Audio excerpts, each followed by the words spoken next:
Hello, and welcome back to the Caliphs, the rise and fall of Arab power.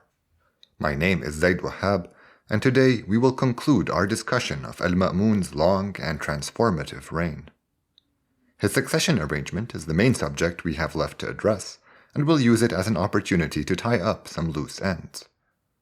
Afterwards, we'll have everything we need to reflect on the Caliph's time in charge, what it meant for the umma, and what it can tell us about its trajectory. Episode 60, Greatness in Retrospect.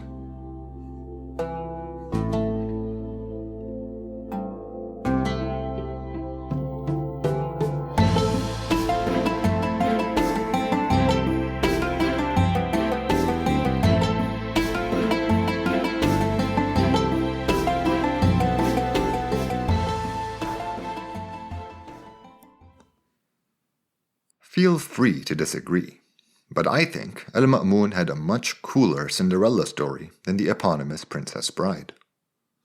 They both start out as marginalized, somewhat abused stepchildren and end up as royalty, but the Caliph's journey to the top was far more action-packed and captivating. Disney may yet see the light one day. Until then, Jafar, the villainous wazir from Aladdin, is the only figure we find in their pantheon inspired by Arab history. You may have already guessed it, but he's very loosely modeled on the negative impressions of Ja'far al-Barmaki, found in many accounts hostile to Harun al-Rashid's close friend and confidant. I must profess that I never cared much for Aladdin, the character, and found him too uncomfortable in his own skin to make a good protagonist. But Jafar was dope. He managed the Sultanate, kept a talking parrot as a pet, knew what he wanted, and went for it like a champ. Except for that weird part at the end where he suddenly wishes to become a genie. Not to plumb the loose amalgamation of arabesque themes too seriously, I realize it is nothing more than a 90s children cartoon after all, but just for the record, an Arab wanting to turn into a jinn is about as ridiculous as an Irishman wishing he were a leprechaun. We can afford to waste some time on this sort of silliness today, because there really isn't all that much left to say about Al-Ma'mun. There's no dearth of material. I've actually had to skip a lot of what we find in our sources, as we come across plenty of questionable narrations about this storied caliph.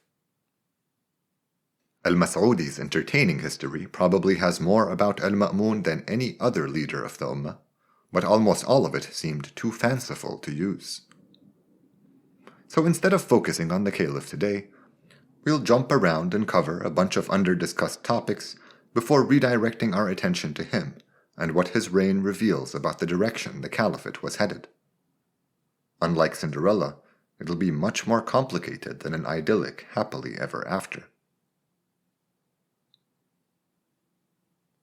Before we begin our assessment of Al-Ma'mun's time in charge, we should go through his succession arrangement. The straightforward affair didn't really impinge on his reputation. It's more for completion's sake than anything.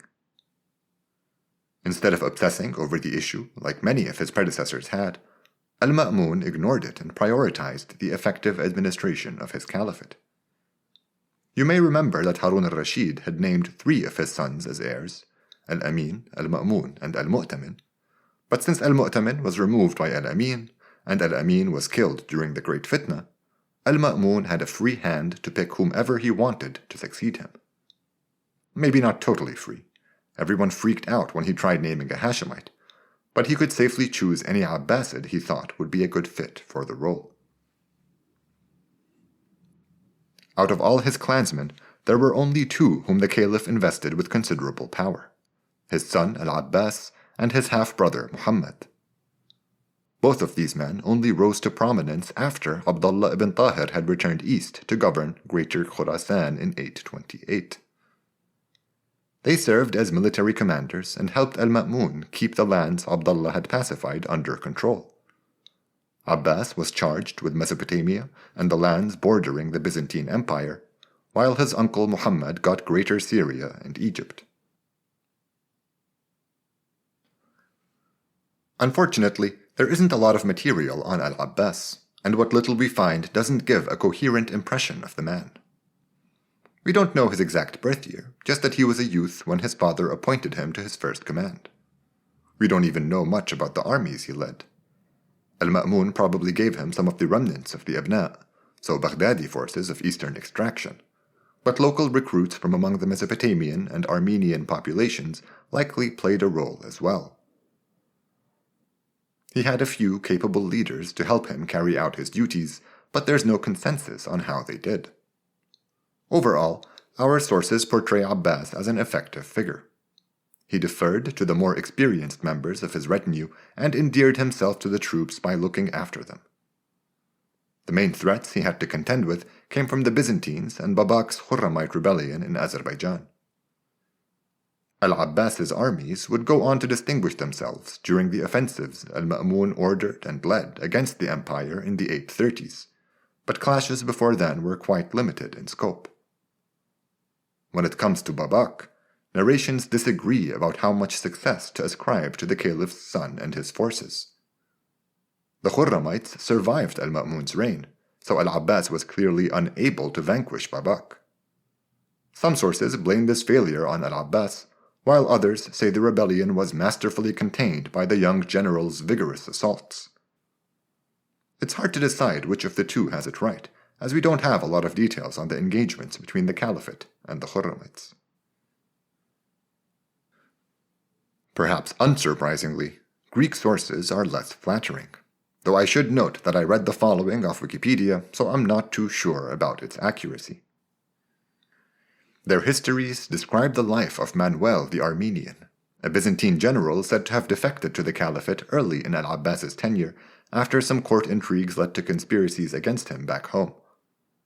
He quickly gained the trust of the young and inexperienced Al-Abbas, who was thrilled to have such a commander by his side.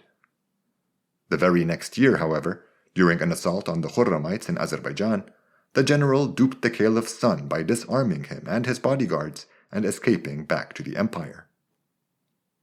Theophilus had just wed Manuel's niece, and so he was back in the imperial court's good graces. Our primary sources mention neither this incident nor the name Manuel. It's true that they keep things short and sweet when it comes to humiliating defeats, but there are other reasons to doubt this account apart from its omission by Arab histories. For example, one would think the caliph's son would make an outstanding gift for the emperor. So why didn't Manuel take Al-Abbas hostage? Byzantine accounts also claim that Al-Abbas was tricked once again a few years later, this time by being taken captive while he was laying siege to a small city. Arab sources say it was one of his generals who was captured, but that he and his men managed to break free on their own about a month later and rejoined the caliphate's armies none the worse for wear. So the jury is out on Al-Abbas, but the verdict seems to hover between just fine and mildly inadequate. Let's now turn to Al-Ma'mun's half-brother, Muhammad. The son of Harun al-Rashid and a Sogdian concubine named Marida, Muhammad was born around the year 800. As one of al-Rashid's junior sons, he was left out of the complicated succession arrangement devised by the caliph, and seems to have been too young for his father to even appoint him to any position of power. Like the rest of his clan, he resided mainly in Baghdad and took al-Amin's side during the Great Fitna. It was around then that Muhammad embarked on a lifelong project, one that would go on to have a strong impact on world history. We are told that late in the Fitna, when he was still a teenager, Muhammad started building a personal army, using a most unconventional method. Instead of painstakingly assembling a power base through building relationships and alliances with the Ummah's leadership, he simply bought his soldiers outright. He came across these men in all sorts of ways, be it slave markets, through personal references, really anyone who impressed him with his strength or character.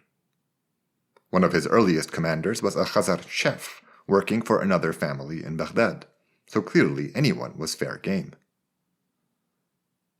Muhammad did lean into his Sogdian lineage a little, and he preferred men from his maternal lands, so Central Asians from around modern-day Uzbekistan, Tajikistan, Kyrgyzstan, and southern Kazakhstan.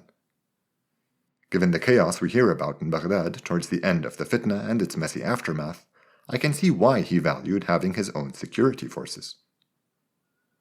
His army must have still been quite small by the time al-Ma'mun returned to Iraq, because he never tried using it in defense of al-Amin or Ibrahim ibn al-Mahdi, both of whom he supposedly supported. The peace forged in the wake of al-Ma'mun's arrival reconnected the capital with the east, providing Muhammad with the opportunity to greatly expand his mercenary corps. I don't want to harp on about his Sogdian roots, but it's telling that he instantly reached an understanding with the Samanids, who ran Samarkand for Abdullah ibn Tahir, the governor of Khurasan. The Samanids were happy to sell Muhammad tribal warriors, feared masters of horseback archery, for his use as bodyguards or whatever. Around this time, we also start hearing about Al-Afshin, prince of Ushrusana. Ushrusana was one of the caliphate's most recent additions, a distant principality on the eastern edge of Khurasan, and Al-Afshin is their hereditary title, like Caesar, Zunbil, or Isbahbad. It's not clear how Muhammad met Al-Afshin, but the latter quickly became the Abbasids' right-hand man, and he brought with him thousands of loyal warriors.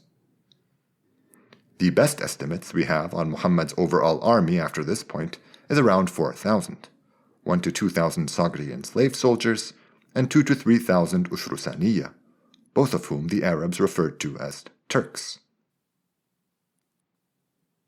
Let's take a minute to unpack a couple of these labels. Slave soldiers is a pretty inaccurate descriptor, but it is nonetheless how modern scholarship refers to the men Muhammad bought for his armies. It's true that many were procured, but the reality was a lot more complicated than it might seem at first glance.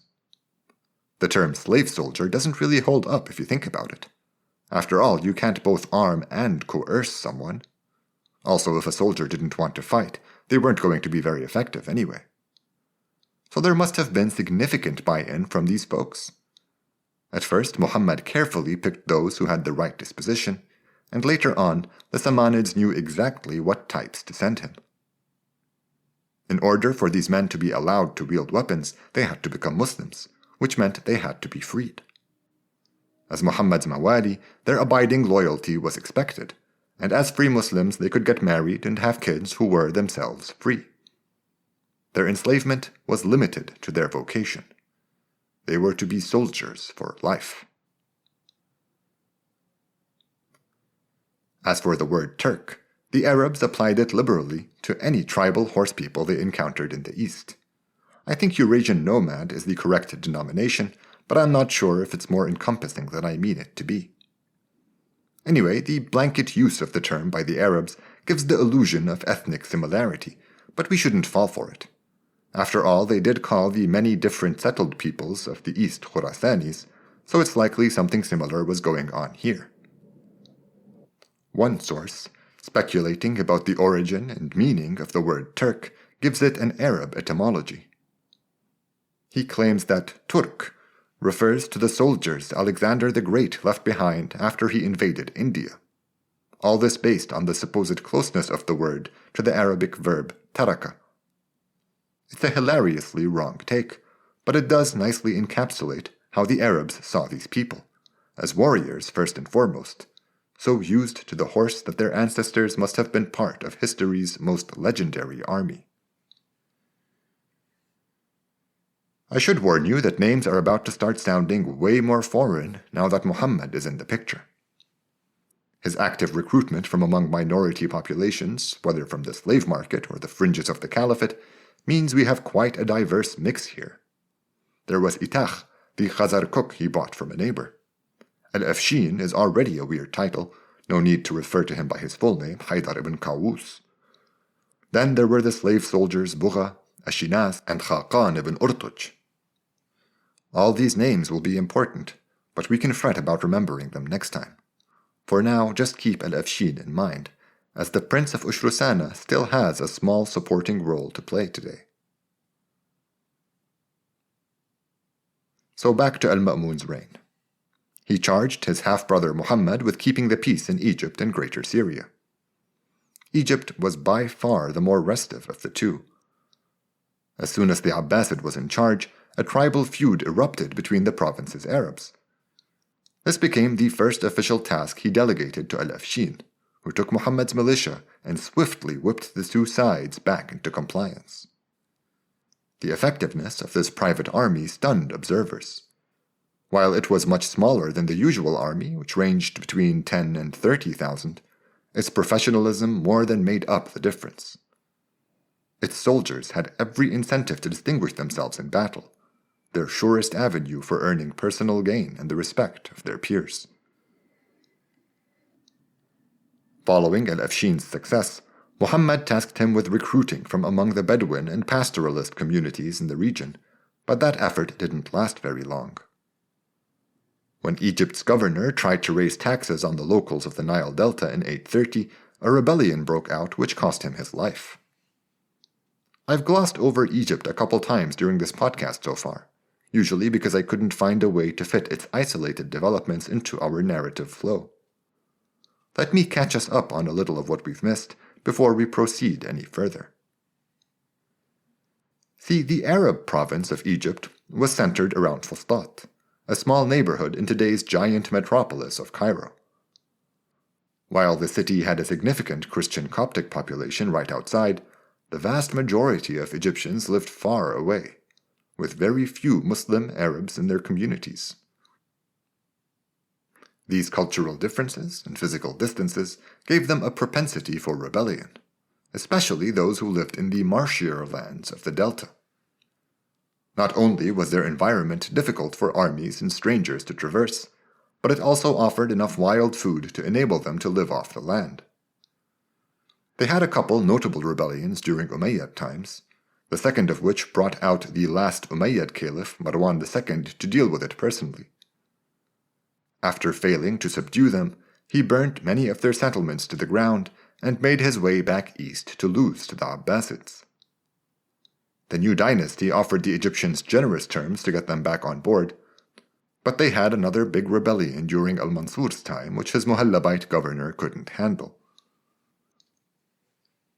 As for this latest outbreak, al-Afshin again rode to the rescue, and while some accounts say he successfully defeated the dangerous force threatening Fustat and beheaded its leadership, the conflict raged on in the Delta. This all took place in the year 830, which also happened to be the year al-Ma'mun got serious about fighting the Byzantines. The caliph led a successful summer campaign against the empire, and he planned to repair to Syria until the next phase of his assault was at hand. While in Damascus, he was informed that al-Afshin was having a hard time subduing the Egyptian marsh folks, and so the dutiful caliph decided to go in person. He brought a Coptic patriarch with him to negotiate, but that didn't work as the rebels saw the church as sellouts for working with the caliphate.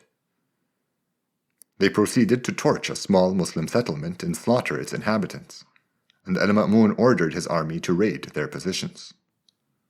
There are conflicting stories about a rumored truce after some very costly battles, but the result of the caliph's assaults is not in doubt.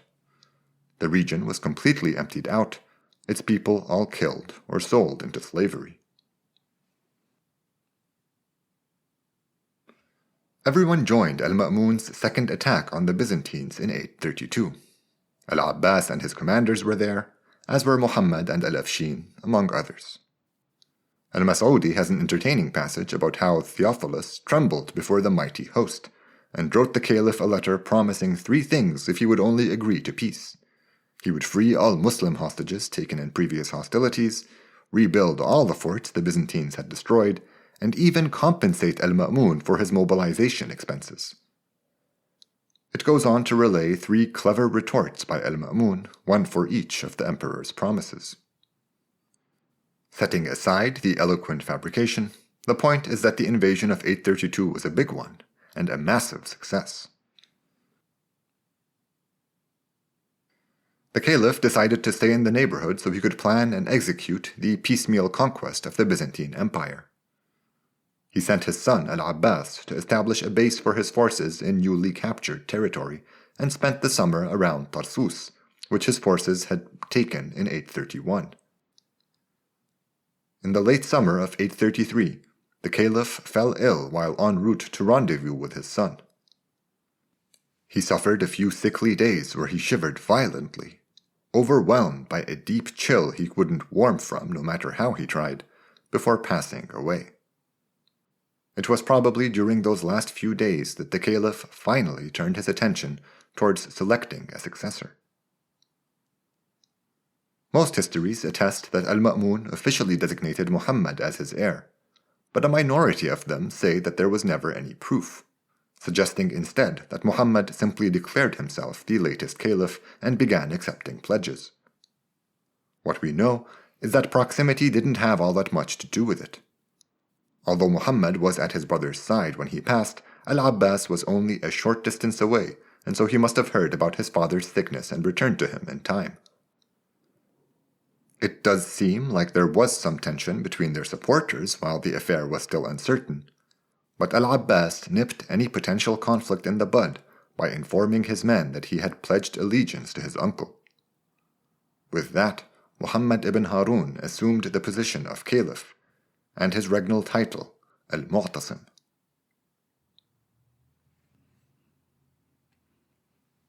It's difficult to pass judgment on a leader as long-lived and influential as Al-Ma'mun.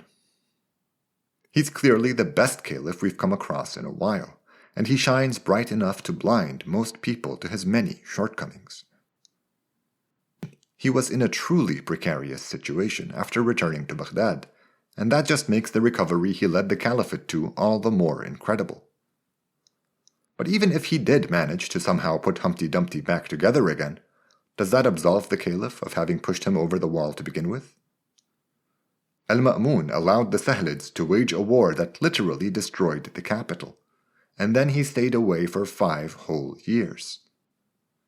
I'm happy to blame Harun al-Rashid for having the worst succession arrangement ever, but at some point, that kind of negligence is plain inexcusable. If we put the rocky start down to Al-Ma'mun's alienation from Baghdad, we end up with the tragic conclusion that this caliph was destined to harm the caliphate no matter how successful his reign. His tortured relationship with the capital proved to be the genesis of 2 of the state's most enduring problems: the lack of Arab soldiers in its armies and religious opposition to its policies. Al-Ma'mun's estrangement from his clan unfortunately endured after his return. He did use a handful of them as governors, but these appointments were few and far between. Whereas his father, Harun al-Rashid, had once imprisoned powerful Abbasids for fear that they may try to usurp him, there were no powerful Abbasids to be seen during Al-Ma'mun's time. His brother Muhammad is the closest thing we find, and when the caliph was told of a possible plot by his half-brother, he recalled him to the capital for a year. The whistleblower was eventually run out of court, something which either suggests that he had made up the accusations or that Muhammad had friends in high places.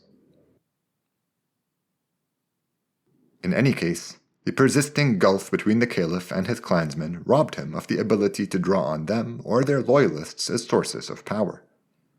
Even though he forgave them for waging war against him after his return to Iraq, Al-Ma'mun couldn't get himself to rely on them in that manner, and they never embraced him in a way that assuaged his distrust.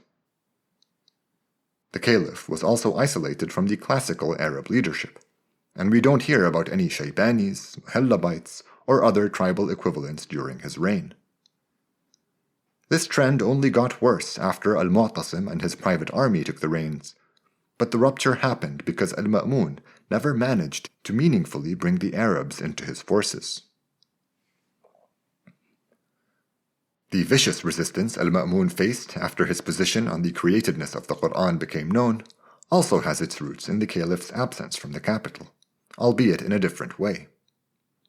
The profound instability and mayhem of those years in Baghdad led to some extreme reactions from its inhabitants. Along with the outrageous brigandry came gangs of overzealous believers who fancied themselves righteous vigilantes. Spurred on by charismatic and indignant preachers, they made a violent mess that much worse and ended up fighting one another over power. While this behavior never resurfaced after Al-Ma'mun's return to Baghdad, it is clear that the tenor of the attacks on the Mu'tazilites, and eventually the Caliphate, echoed that same style of agitation. At the heart of the fiery and inflammatory rhetoric was the message that official authorities were always agents of corruption, and that God had charged the upstanding Muslim with cleansing the Ummah himself. This was another problem that started during al-Ma'mun's time, and although he did not suffer from it at all, it went on to impact the reigns of future caliphs. While I am quite sympathetic with the caliph fighting for what he believes in, it is difficult to support his orders to interrogate all the judges and fire those who disagreed with his position. I don't think it was too extreme a move, just that it was misguided and could only end badly. If you really want to change people's minds on an issue, you should commit to a long-term struggle to win them over through education or propaganda. I honestly don't think he went too far, though. For example, his Qadi al-Qudat, or Chief Justice, was anti-Mu'tazilite and was still retained, so it's not like al-Ma'mun was some ideologue. He just hated his hypocritical opponents, and I'm okay with that. I just wish he had handled it differently. The handful of caliphs before him who had tried to tell people what to believe all got burned, and so he should have known better than to try and define orthodoxy. His brief dalliances with the Hashemites were similarly unforgiven, leading to some friction with his clan and wider skepticism about the caliph's loyalties. Some concern may have been understandable at the outset of his reign, but even after almost 20 years in charge, the Abbasids still panicked when al-Ma'mun went his daughter to Ali al-Rida's son, Muhammad, saying he would be honored if he were to become grandfather to a descendant of the prophets.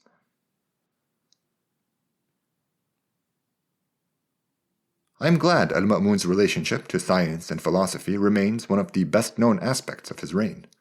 He truly was exceptional in that sense, and he deserves the recognition. Although al-Mu'tasim would prove to be practically illiterate, the intellectual fires sparked by al-Ma'mun burned for centuries, and were only snuffed out by the Mongol tide. Obviously, the entire Ummah had a big role to play in this endeavor, but much of the credit should still go to al-Ma'mun regardless, as his patronage played an invaluable role in rebuilding what was lost during the Great Fitna. His inquisitive nature comes out in so many narrations about him that it seems to have been an abiding trait. While in Egypt on his genocidal campaign against the nomadic Delta peoples, he still made the time to investigate the pyramids in search of ancient wisdom. If you've ever been to the Great Pyramid of Giza, then you have al-Ma'mun to thank for the passage you went through, as his expedition was the one to dig that tunnel by the entrance. The caliph's political record is decidedly mixed. Although he accomplished some remarkable things, the limits of his power were on clear display in some key arenas. The relationship he built between the state and the Tahirids served the caliphate well and was the cornerstone of his reign's success. But their long-term control over the East eventually led to its independence. He also granted long-term control of Yemen to the Umayyad, with similar results in that province as well. More obvious examples were the caliphate's inability of bringing Babak the Khurramite to heel in Azerbaijan, and its reliance on a private militia to keep control in Egypt and beyond. But the biggest failure was not the kind of political development determined on a battlefield. It's the way the caliphate is discussed in our sources. For all intents and purposes, things were going great, but there's a sense of distance separating the state and its subjects. Maybe that doesn't do it justice. Ultimately, there's always a distinction between the rulers and the ruled, but it suddenly feels heavier than that, more oppressive. There is less identification between the Ummah and the Caliphate, as if the state had become an occupying force that did not seek the participation of the everyday man on the street, only his compliance. Perhaps it's unfair to blame this on al-Ma'mun, especially because it had no factual basis, and there really wasn't all that much distance between him and the Iraqis. It may have been his religious tests, his Hashemite sympathies, or maybe even just a mistake, but for whatever reasons, The impression that the state was forcing itself upon the ummah began to take hold during al-Ma'mun's reign. See what I mean about the difficulty of assessing the caliph's time in charge? He's more than okay in my book, but all I look for is someone who genuinely applied himself to the task and showed some promise, and al-Ma'mun aced both those tests. It's the outlook that worries me, however, as it has grown steadily darker in the 3 decades since the downfall of the Baramika. Again, it seems unfair to pin this on al-Ma'mun, especially as I can't come up with any alternatives that could have helped him turn the tide. But what's done is done, and hopefully we'll attain a clearer understanding of these alarming developments as we cover his successors, here on the Caliphs, the rise and fall of Arab power.